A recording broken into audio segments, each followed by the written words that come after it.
हरे कृष्णा. श्रीमद भागवतमच्या 7व्या स्कंदामध्ये प्रल्हाद महाराज सांगतात, श्रवणम कीर्तनम विष्णू स्मरणम पादसेवनम अर्चनम दास्यम सख्यम आत्मनिवेदनम. भक्तीचे 9 अंग आहेत आणि त्याची सुरुवात श्रवणम, ध्यान देऊन ऐकणे. काय आपण कधी ध्यान देऊन ऐकतो? आपल्या आचार्यांची वाणी, आपल्या गुरूंची वाणी, आपल्या वरिष्ठांची वाणी आपण कधी ऐकतो? आपण भरपूर सेवा करतो. मला सेवा आहेत, भरपूर सेवा आहे. पण जर आपण श्रवणाची लालसा आपल्यामध्ये नसेल, भक्ती मोजण्याचं मापक हे आहे की आपल्यामध्ये श्रवणाची लालसा आहे का?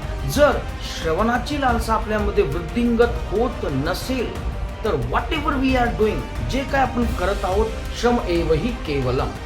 हरे कृष्ण.